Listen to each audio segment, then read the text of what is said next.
নিজেদের নিরাপত্তার দোহাই দিয়ে মধ্যপ্রাচ্যের বিভিন্ন দেশে আগ্রাসন চালানো ইসরায়েল সম্প্রতি ইরানেও নিজেদের অবস্থান প্রতিষ্ঠিত করতে চেয়েছিল, কিন্তু যুক্তরাষ্ট্রের শিথিল পদক্ষেপ আর ইরানের শক্ত প্রতিরোধে তা করতে ব্যর্থ হয়েছে ইহুদিবাদী এই রাষ্ট্র।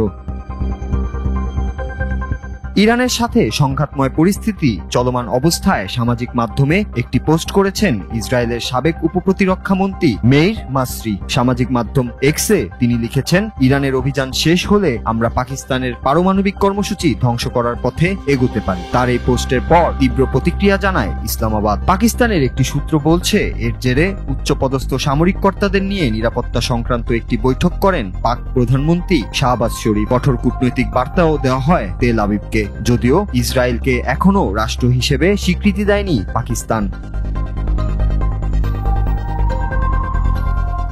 ইতিহাস পর্যালোচনা করে বিশেষজ্ঞরা বলছেন, এর আগেও কোনো মুসলিম রাষ্ট্রকে পারমাণবিক শক্তিধর হওয়ার পথে বারবার আঘাত করেছে ইসরায়েল। 1948 সাল থেকে এ পর্যন্ত মিশর, ইরাক, সিরিয়া ও ইরানের একাধিক পারমাণবিক স্থাপনায় হামলা চালিয়ে পারমাণবিক কর্মসূচির ক্ষতি সাধন করেছে ইসরায়েল। কখনো সরাসরি আক্রমণের রাস্তা না পেলে বিজ্ঞানী সহ গুরুত্বপূর্ণ সামরিক কর্তাদের গুপ্তচর বাহিনী মোসাদ দ্বারা গুপ্ত হত্যা বা গুমের ঘটনাও ঘটিয়েছে তেল আবিব।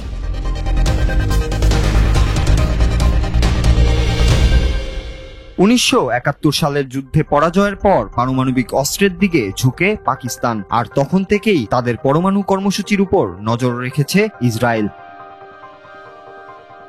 1980-র দশকে ভারতের সহায়তায় পাকিস্তানের কাহুটা পারমাণবিক স্থাপনায় হামলার পরিকল্পনা করেছিল ইসরায়েল, কিন্তু ভারতের তৎকালীন প্রধানমন্ত্রী ইন্দিরা গান্ধী আঞ্চলিক পারমাণবিক সংঘাতের ভয়ে কূটনীতির মাধ্যমে তা বাতিল করেন।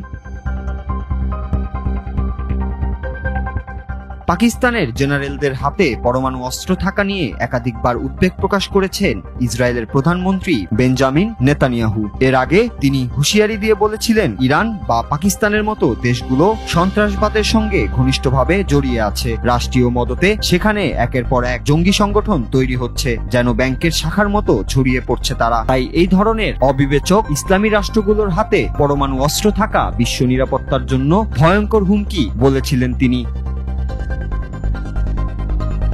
বিশ্লেষকরা বলছেন, পাকিস্তানের পারমাণবিক শক্তি বিনষ্টে ইসরায়েলের আগ্রহ থাকলেও এই মুহূর্তে কোনোভাবেই সেই সিদ্ধান্তে যেতে পারবে না তেল আবিব। তাছাড়া পাকিস্তানে আগ্রাসনের ক্ষেত্রেও তাদের পড়তে হবে নানাবিধ ভৌগোলিক ও ভূরাজনৈতিক, বিশেষ করে চীনের সমর্থন এবং বৈশ্বিক পরমাণু অস্ত্র বিস্তার রোধ চুক্তি মূল বাধা হয়ে দাঁড়াবে ইসরায়েলের জন্য। এছাড়াও ইসরায়েল এর আগে যেসব দেশের পারমাণবিক কর্মসূচি ধ্বংস করেছে সে দেশগুলো তখনও ছিল ইউরেনিয়াম সমৃদ্ধিকরণ প্রক্রিয়ার মধ্যে, কিন্তু পাকিস্তান ইতিমধ্যেই বিপুল পরিমাণ পারমাণবিক অস্ত্র প্রস্তুত করে রেখেছে, যার ফলে পাকিস্তানে হামলা চালানো হতে পারে বিশ্বকে ধ্বংসের দ্বার প্রান্তে নিয়ে যাওয়া। Noor Raju, Bangla TV, news desk.